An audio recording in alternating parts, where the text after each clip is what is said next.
Can you imagine losing $5 million and, on the same day, discover that the person you loved most orchestrated your downfall? Yes, that's right. My wife, the woman I swore to love forever, betrayed me and stole the inheritance that would have given me the life I always dreamed of. I hit rock bottom, ready to disappear, but I promised myself one thing. I will destroy their lives and make everyone pay for every penny they took from me. Stay with me until the end because revenge is a dish best served, lots of ice cream. But before I continue telling my story and how it all happened, tell me in the comments where you're watching from. I'd love to hear where you're from. My name is Alexandra. I had it all, a promising career, an incredible house in Los Angeles, and above all, the illusion of having a perfect family. I was the kind of guy who believed in fairy tales, or at least mine, which seemed to be coming true. At 35, I received news that would change my life forever, my grandfather's inheritance. It wasn't just any amount.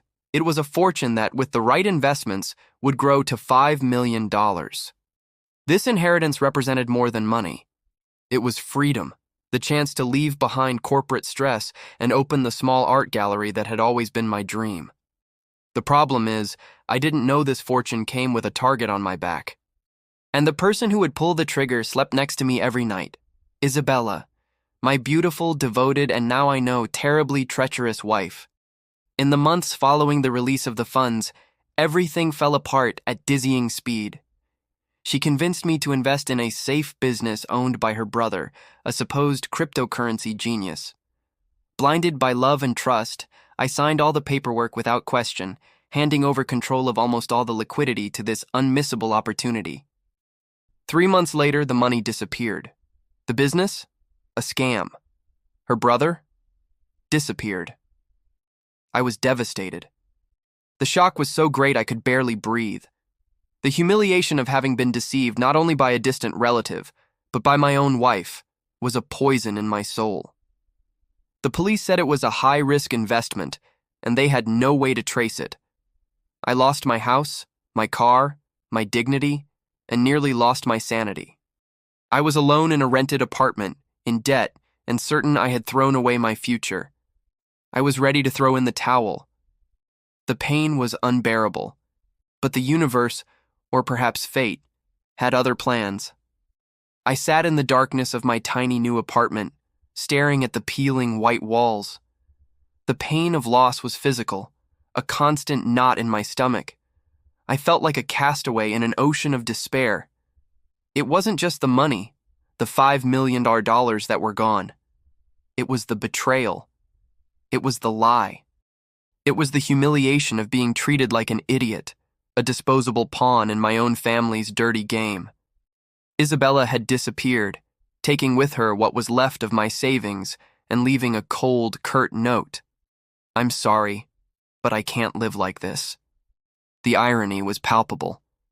She couldn't live like this, but you could leave me here, in the misery she herself caused. I called her countless times, but the number was out of service. Her brother, Lucas, the supposed financial guru, was a ghost. I spent days in limbo, surviving on instant coffee and reading financial reports that now seemed like bad jokes.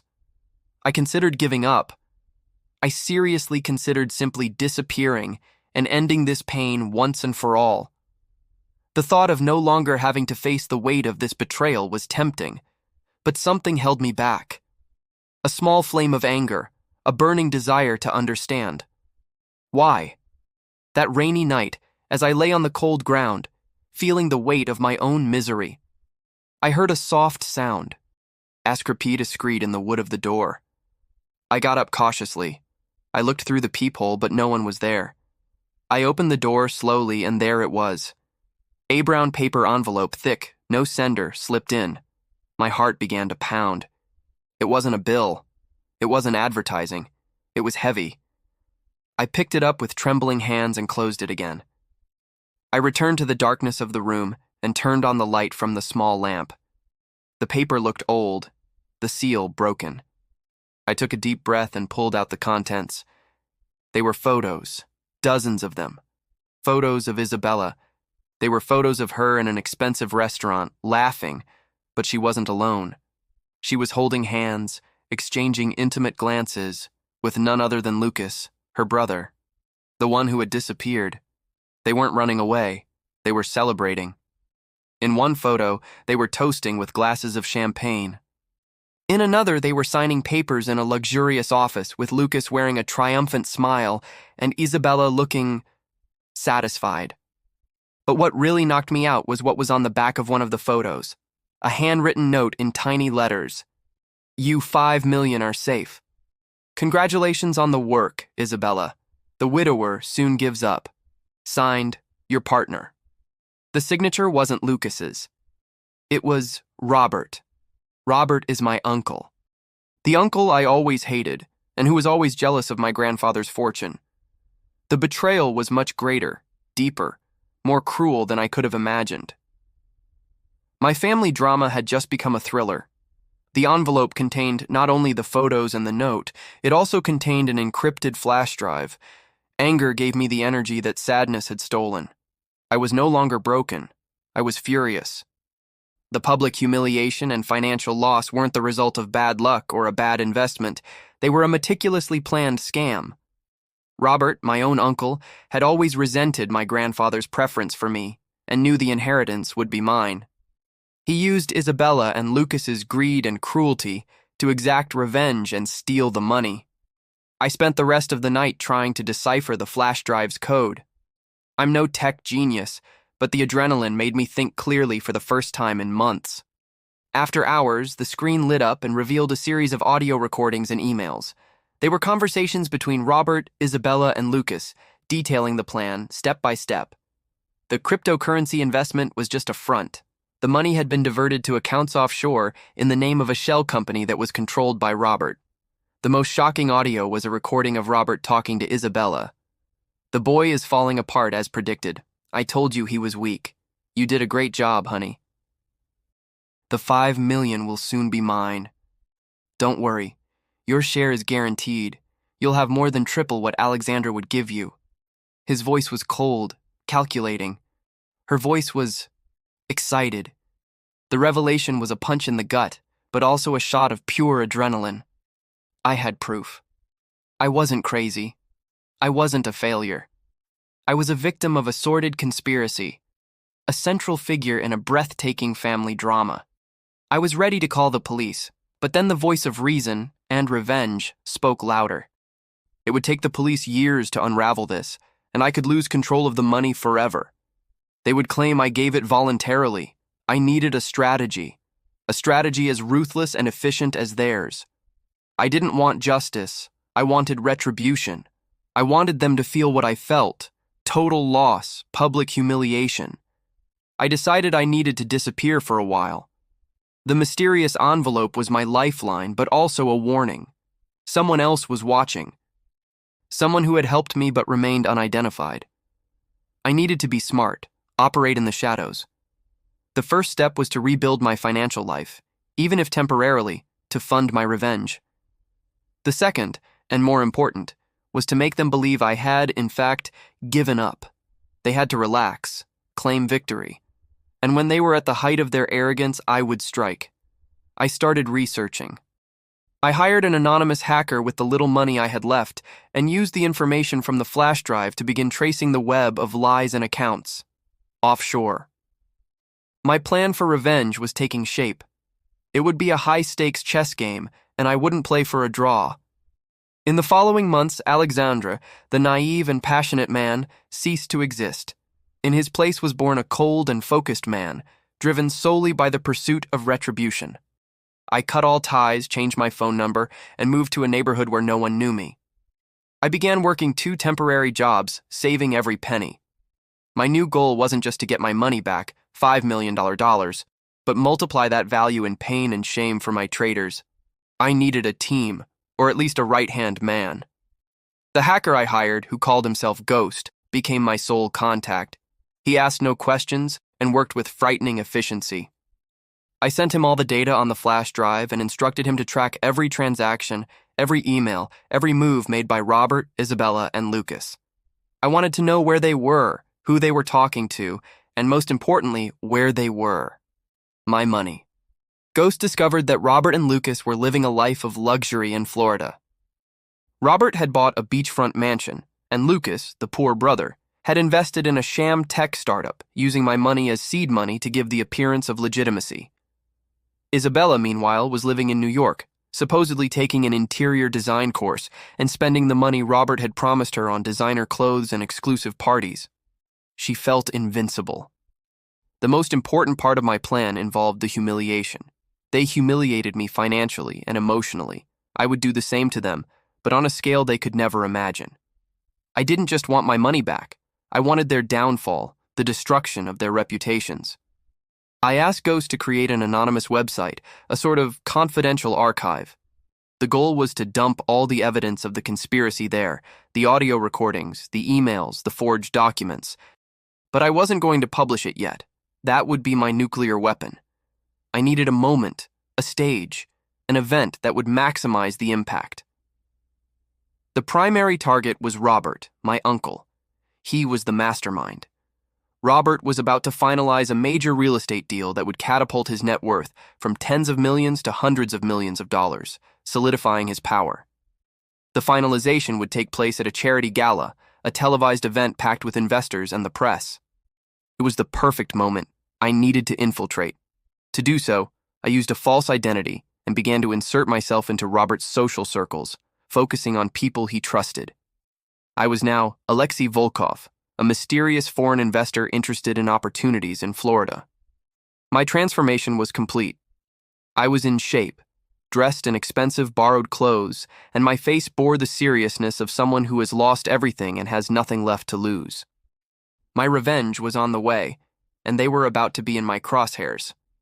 As Alexei Volkov, I infiltrated Florida's high society, a network of greed and deceit dominated by Robert. He was the epitome of success, with a white-toothed smile and the cold, predatory eyes. I watched him from afar, studying his movements, his habits, and most crucially, his weaknesses. The opportunity arose when Robert needed a last-minute investor to cover a small gap in his mega real estate project, the same one he was celebrating at the gala. Using a sum borrowed from my anonymous contact, the same person who sent the envelope I suspected, I presented myself as the savior.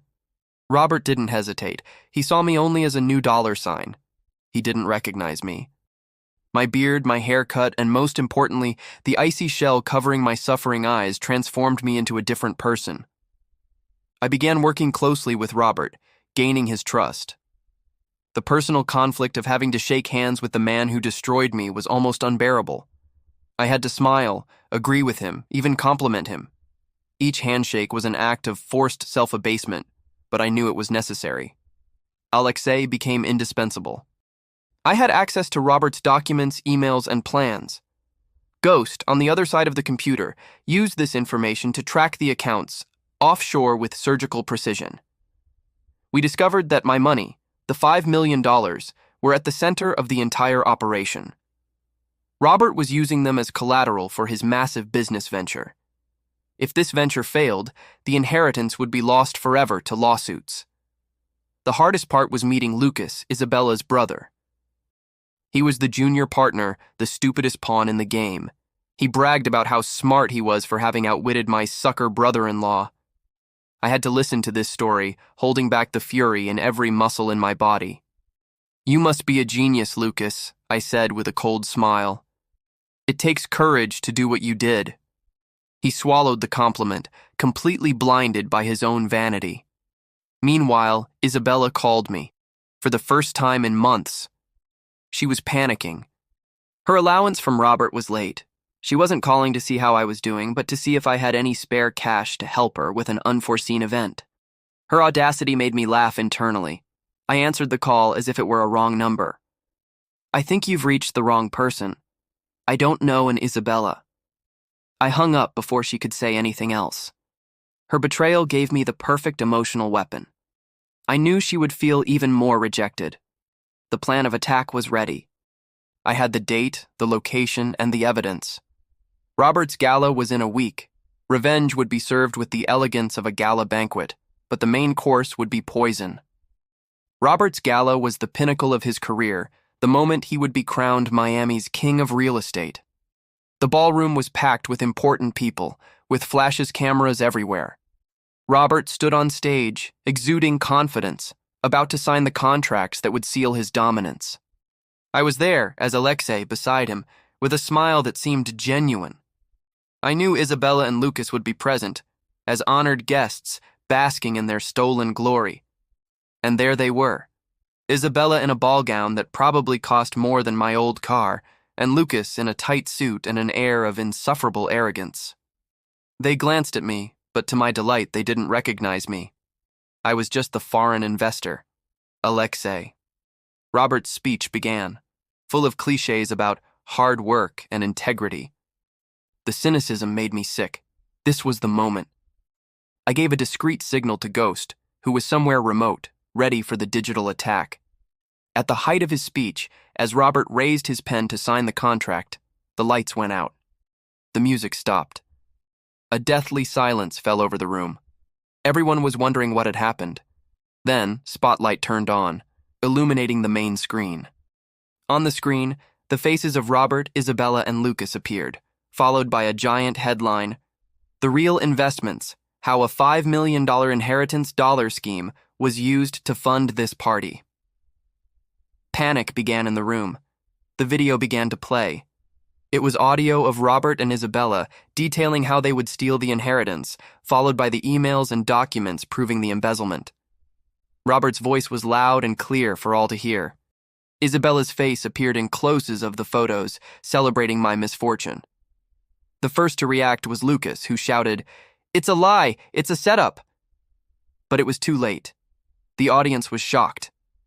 Robert, pale, turned to me, his newfound partner, for support. "Alexei, what's going on? Turn it off." I took a step back and, for the first time in months, spoke in my normal voice, the voice he knew but had forgotten. "No, Robert, I'm not hanging up." Robert froze. Recognition flashed through his eyes. "Alexander?" Isabella, who was coming toward us, stopped in the middle of the room. Her face was white. "Alexandra? What? No, you're dead. You're gone." I approached Robert, took off my jacket, and threw it on the floor. "I thought about giving up, Robert. I thought about letting you and Isabella win. But then I saw how deep you'd gone to destroy me. I didn't disappear. I was waiting for the perfect moment to exact my revenge." I pointed to the screen, where the link to the website with all the evidence now appeared. Access and see the truth. The humiliation was complete, public, and irreversible. The room descended into chaos. Investors were furious, calling their lawyers. Journalists were in a frenzy, recording everything. Robert, the untouchable, was collapsing on stage. The police arrived within minutes, anonymously alerted by Ghost, who also sent all the evidence directly to federal authorities. Lucas tried to run away, but was detained by security guards. Isabella, in shock, tried to approach me, crocodile tears in her eyes. "Alexander, please! Don't do this! I love you! Robert forced me! He threatened me!" she begged, her voice breaking. "You loved me enough to sign papers that would lead to my ruin, Isabella," I replied, with a coldness I didn't even know I possessed.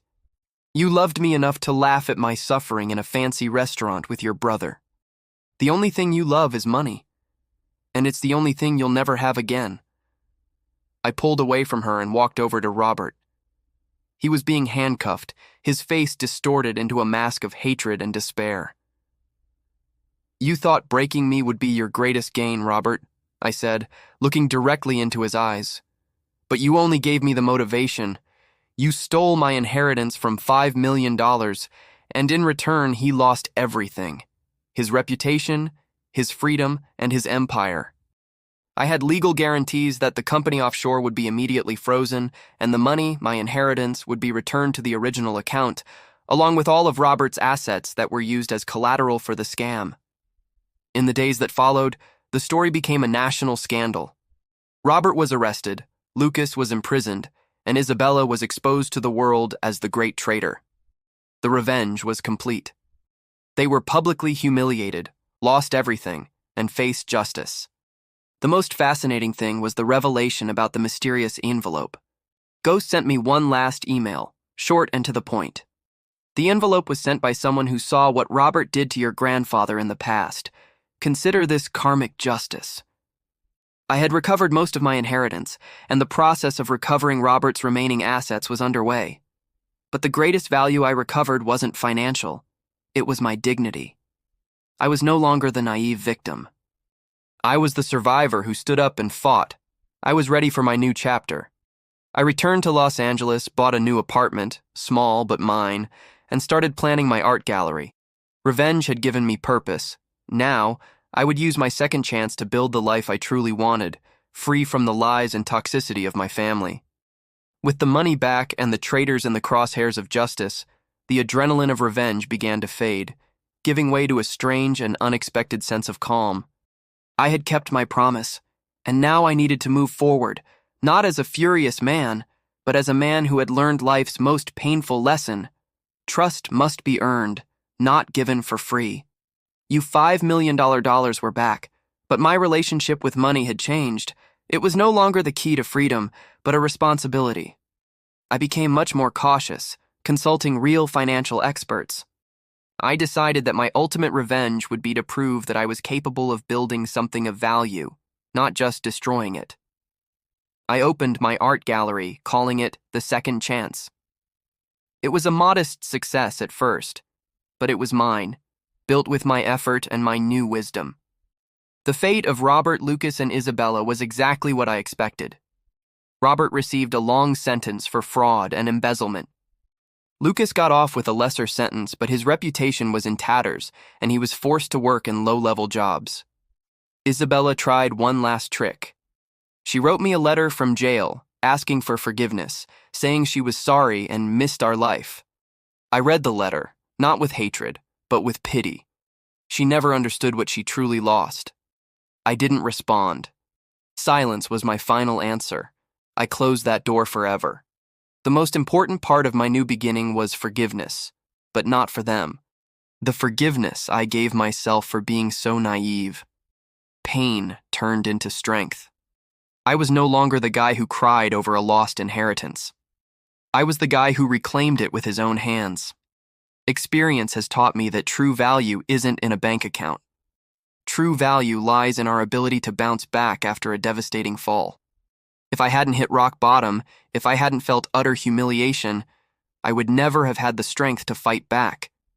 I still think about the anonymous person who sent the envelope. I never knew who it was, but this person was my guardian angel, the catalyst for my turning point.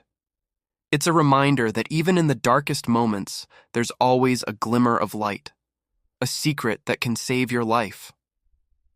My story isn't about money. It's about survival, betrayal, revenge, and ultimately, the triumph of the spirit over greed. That's it, folks. This is the story of how I lost $5 million, and in the process, I gained a much more valuable life. It was a path of pain, of soul-rending family betrayal, of public humiliation, but also of cold, calculated revenge that earned me much more than just my money. I was on the floor, but discovering the truth in that envelope was the spark that lit the fire of my recovery. Remember, when you think you're at your lowest point, the universe may just be setting the stage for your greatest turnaround. Never give up on your story, because the next chapter could be your greatest victory. My life today is proof that revenge doesn't have to be merely destructive. It can be the engine for your reconstruction. I chose revenge, which led me to a better life, while my betrayers chose greed, which led them to destruction. Think about that. If you liked this story and want to hear others like it, please subscribe to the channel. It would be an honor to have you here. Leave your like and share it with anyone who needs a dose of change in their life.